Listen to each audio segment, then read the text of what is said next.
सभी माताओं बहनों को सातुड़ी तीज, कजली तीज की हार्दिक शुभकामनाएं। यह व्रत रक्षाबंधन पर्व के 2 दिन पश्चात भादवा की कृष्ण तृतीया को मनाया जाता है। इस दिन स्त्रियां पूरे दिन उपवास रखती है।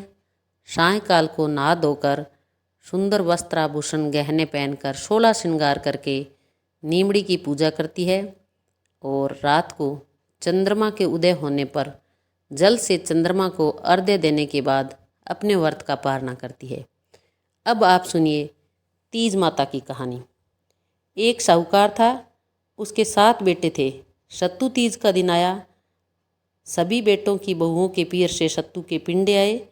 7वीं अर्थात सबसे छोटी बहू के पीहर नहीं था तो उसके कोई पिंडा नहीं आया।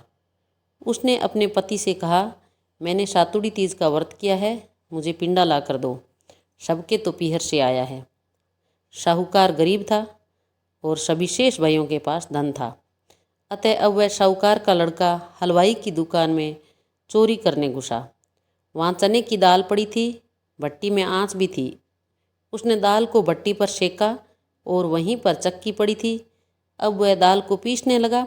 चक्की चलने की आवाज़ से दुकान का मालिक जाग गया और उसे पकड़ लिया।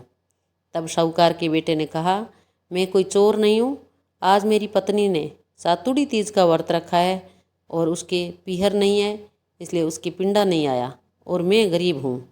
केवल 1.25 सेर सत्तू का पिंडा बना कर ले जाऊँगा, उसके बाद आप चाहे मुझे मारो या कोई सजा दो।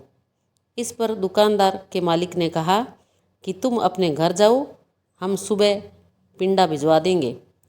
आज से ही हमने तुम्हारी पत्नी को बेटी मान लिया है। दूसरे दिन 1.25 सेर का पिंडा और सुंदर वस्त्र आभूषण और सुहाग सामग्री दुकान के मालिक ने साहूकार के घर भिजवा दिए। उसकी सभी जेठानियां देखकर ईर्ष्या करने लगी कि उसके तो 1.25 सेर का पिंडा आया है और बहुमूल्य वस्त्र आदि भी आए हैं। सास ने पूछा, तू तो कहती थी कि मेरे पीहर नहीं है, तो फिर ये इतना सब कहाँ से आया है? बहू ने उत्तर दिया कि ये मेरे धर्म के माता पिता ने भेजा है। उसको तीज माता ने जैसा पीहर दिया वैसा सभी को दें। सभी माताओं बहनों का तीज माता अमर सुहाग रखें और सभी मनोकामनाएं पूर्ण करें। बोलो तीज माता की जय।